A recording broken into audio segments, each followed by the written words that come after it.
Good morning students. आज मैं आपको कक्षा 7वीं में पाठ नंबर 15 जिसका शीर्षक है नीलकंठ और उस पाठ की लेखिका है महादेवी वर्मा। तो उस पाठ का सार समझा रही हूँ। वैसे इससे पहले मैंने 2 वीडियो में इस पाठ का सार आपको समझाना शुरू कर दिया है। तो आज वो थोड़ा सा जो पाठ जो बचा है वो मैं आपको आगे समझा रही हूँ। इससे पहले हमने देखा कि कैसे लेखिका जो है बड़े मियाँ के पास जाती हैं, वहाँ से छोटे छोटे जीव जंतु खरीद कर ले आती हैं और वो अपने घर में जीव जंतुओं को अपने बच्चों की तरह उनका पालन पोषण करती हैं और फिर उनका नामकरण भी किया जाता है। जैसे आपने इस पाठ का नाम ही देखा है नीलकंठ, मतलब नीला है कंठ जिसका, गला गर्दन होती कंठ मैंने, तो वो मोर उसका नाम रखा हुआ है नीलकंठ। और मोर के साथ एक मोरनी भी है जिसका नाम रख दिया राधा, क्योंकि वो उसकी परछाई के साथ परछाई की तरह हमेशा उसके साथ रहती है, इसलिए उसका नाम राधा रख दिया। कोई कबूतर था उसका नाम लक्का रख दिया। एक गिलहरी का बच्चा लाइन से उठा के उसका नाम गिल्लू रख दिया। तो इस तरह से क्या है कि वो अपने घर में अनेक जीव जंतु रखती थी, उनको पालती थी और उनका अपने बच्चों की तरह उनसे प्यार भी करती थी, उनका पालन पोषण भी करती थी, देखभाल करती थी। और वो जो जीव जंतु थे या छोटे छोटे पक्षी थे वो भी लेखिका का ऐसे ध्यान रखते थे मानो वो एक परिचारिका की भूमिका निभा रहे हों। तो इस तरह से जो है इस पाठ में अब वो लेखिका जो थी वापस उसी दुकान पर गई थी, लेकिन अब उन्होंने जब वो वहाँ से गुजर रही थी अपनी गाड़ी पे, तब वो बड़े मियाँ ने उन्हें रोक लिया था। तो वो वहाँ पर जब रुकी तो उन्होंने ये सोचा मन में कि मैं इस बार कुछ भी नहीं लूँगी, ये तो कुछ ना कुछ बोलते ही रहते हैं। लेकिन जब वो वहाँ पर दुकान के पास पहुँची और गई तो वहाँ जो एक मोरनी थी जिसके पंजे मूंछ से बंधे हुए थे वो उसके पाँव के पास पड़ी थी। तो वो बड़े मियाँ जो उसके बारे में कुछ बताने लगे, तब लेखिका जो है उसे अनदेखा नहीं कर सकी। अब उससे आगे क्या होता है कि बड़े मियाँ की भाषण मेल फिर से दौड़ने लगी, यानी उन्होंने अपना भाषण देना शुरू कर दिया जैसे वो हमेशा करते थे। जब जैसे ही महादेवी जी आती थी तो वो अपना बड़ी बड़ी बातें करने लग जाते थे, क्योंकि उन्हें तो अपने वो जीव जंतु बेचने होते थे।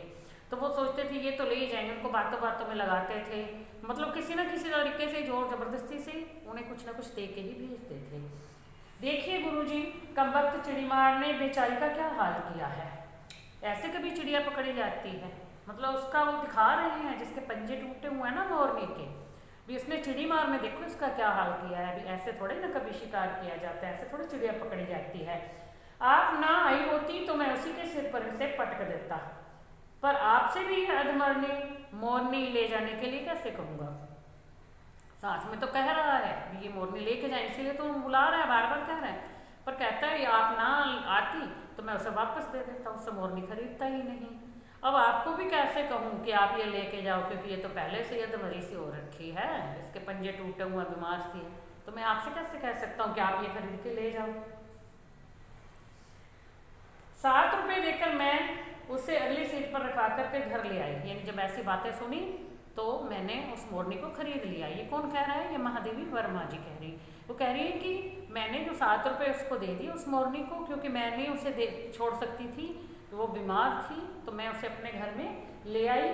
और एक बार फिर मेरे पढ़ने लिखने का कमरा जो था वो अस्पताल बन गया। अस्पताल मतलब जहाँ पर मरीजों की देखभाल की जाती है।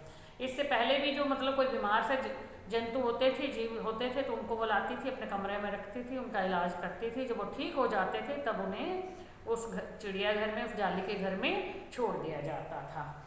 पंजों की मरहम पट्टी देखभाल करने पर मतलब 1 महीने के बाद वह जो मोरनी थी वो बिल्कुल ठीक ठाक हो गई। उंगलियां वैसे ही टेढ़ी रही, परंतु ठूंठ जैसे पंजों पर डगमगाती हुई वो चलने लगी। अब उसकी उंगलियां तो सीधी नहीं हुई थी, पैरों की जो उंगलियां टेढ़ी थी तो वो टेढ़ी रही। अब वो चलती थी तो वो चलने में उसको थोड़ा सा जो ना तकलीफ होती थी, तो वो थोड़ा ऐसे ऊपर नीचे होकर चलती थी। और तब 1 महीने के बाद उसे जालीघर में पहुंचा दिया गया और उसका नाम रख दिया गया कुब्जा, क्योंकि वो जब चलती थी तो वो झुक के चलती थी, ऐसे झुक जाती थी, उसके पैर मुड़े हुए थे ना, पंजे मुड़े हुए थे, इसलिए वो ढंग से चल नहीं पाती थी। तो उसका नाम क्या दिया उसको? कुब्जा। नाम के अनुरूप वह स्वभाव से भी कुब्जा ही प्रतीत हुई, यानी उसका जो स्वभाव था वो भी अच्छा नहीं था। अब तक नीलकंठ और राधा साथ में रहते थे, पर कुब्जा उन्हें साथ देखती तो उन्हें मारने के लिए दौड़ती थी, क्योंकि वो नहीं चाहती थी कि राधा नाम की जो मोरनी है वो नीलकंठ के साथ रहे। वो अपनी चोंच से मार मार कर उसने राधा की कलगी नोच डाली। जो मोरनी के ऊपर यहाँ कलगी लगी होती है ना, उसको जो है उसने नोच डाला, उसके पंख भी नोच डाले। कठिनाई यह थी कि नीलकंठ तो उससे दूर भागता था, लेकिन वह जो कुब्जा मोरनी थी वो उसके साथ रहना चाहती थी।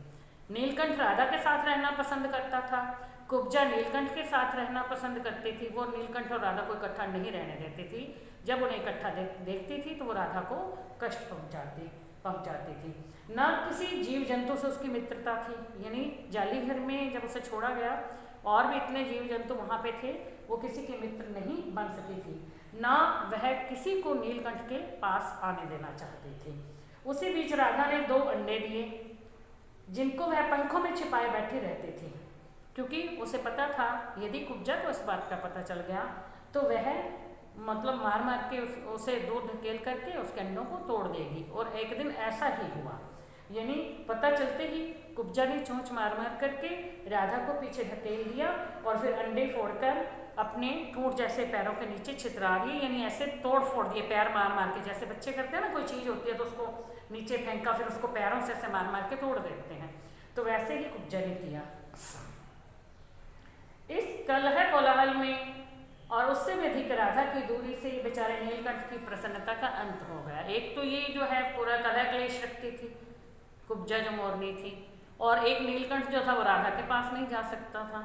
इससे उसकी खुशी का अंत, यानी वो खुश नहीं रहता था। कई बार वह जाली घर से निकल भागा था।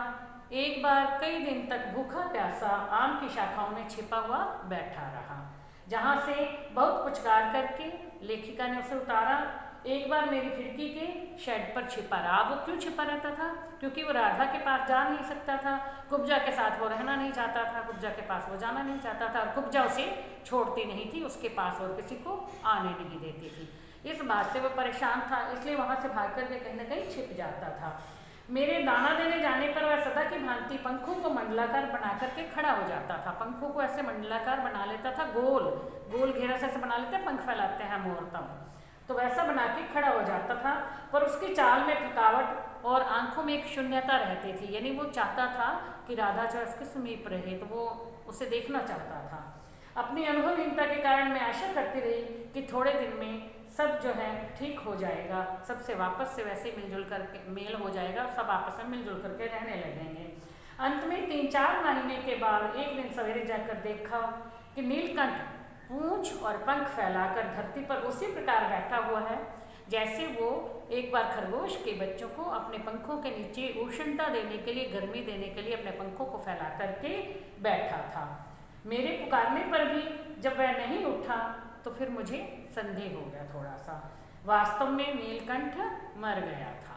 अब लेखिका को पता नहीं था, वो तो वैसे बैठा था तो उन्होंने सोचा बैठा ही है, लेकिन वो मर गया था। क्यों का उत्तर अब तक नहीं मिल सका, मतलब वो कैसे मरा, क्यों मरा था, अभी तक नहीं पता चला। न उसे कोई बीमारी हुई थी, न उसके रंग बिरंगे फूलों के स्तबक जैसे पंख जो थे उसके शरीर पर कोई चोट का चिन्ह भी नहीं मिला था, मतलब उसे कोई चोट भी नहीं लगी थी, वह बीमार भी नहीं था। फिर भी वो कैसे मरा, इस बात को वो आज तक सोचती रहती थी। मैं अपने शाल में लपेट कर उसे संगम ले गई। जब गंगा के बीच धार में उसे प्रवाहित किया गया, यानी गंगा की धारा में उसके बॉडी को प्रवाहित किया गया, तब उसके पंखों की चंद्रिकाओं से बिंबित प्रतिबिंबित होकर गंगा का चौड़ा पाट एक विशाल मयूर के समान तरंगित हो उठा। यानी वो पानी के ऊपर जो है उसके पंख जो चंद्रिकाएं थी वो नीले नीले नीले से ज़्यादातर, मतलब उसमें नीला रंग ही होता है, वैसे तो रंग बिरंगे होते हैं, तो वो पंख जो है ऊपर पानी में दिखाई दे रहे थे। नीलकंठ के न रहने पर राधा तो निश्चेष्ट सी कई दिन तक कोने में बैठी रही, यानी वो कोने में बैठी रहती थी, बड़ी दुखी हो गई थी, बहुत परेशान हो गई थी, जैसे उसमें उसके शरीर में कोई जान ही ना हो, इस तरह से वो बैठी रहती थी। वह कई बार भाग कर लौट आया था तो इस प्रतीक्षा के भाव से द्वार पर दृष्टि लगाए रखती थी। पहले भी कई बार नीलकंठ जो है ना घर से भाग जाता था, भागने के बाद लेकिन वापस आ जाता था, तो राधा को ऐसा लग रहा था कि अब भी वो वापस आ जाएगा, इसलिए उसकी जो आंखें हमेशा दरवाजे पर लगी रहती थी। पर कुब्जा ने कोलाहल के साथ खोज ढूंढ आरंभ कर दी थी, लेकिन जो कुब्जा थी वो थोड़े से वो शोर शराबा करने वाली थी ना, तो उसने शोर शुरू कर दिया और उसको ढूंढने लग गई कि कहाँ चला गया नीलकंठ। खोज के क्रम में वे प्राय जाली का दरवाजा खुलते ही बाहर निकल जाती। जैसे जाली का दरवाजा खुलता था तो वो नीलकंठ को ढूंढने के लिए बाहर निकल जाती थी। आम अशोक आदि शाखाओं पर में नीलकंठ को ढूंढती रहती थी, यानी कि वो हो सकता है किसी पेड़ के ऊपर छिपा हुआ या इधर उधर छिप गया हो, तो वो ढूंढती रहती थी। एक दिन आम से उतरी थी कि कजली ने अल्सेशियन कुत्ती है वो सामने पड़ गई। स्वभाव के अनुसार उसने कजली पर भी चोंच से प्रहार किया, यानी वो जो छोटी सी कुतिया थी उस पर भी डॉगी का जो छोटा बेबी होता है, पपी होता है, जो छोटा पपी बच्चा, तो उस कुतिया को भी उसने जो है चोंच से प्रहार किया। तो कजली के 2 दांत उसकी गर्दन पर भी लग गए। अब आगे जो कुत्ते को कोई छेड़ेगा तो वो भी आगे काटेगा।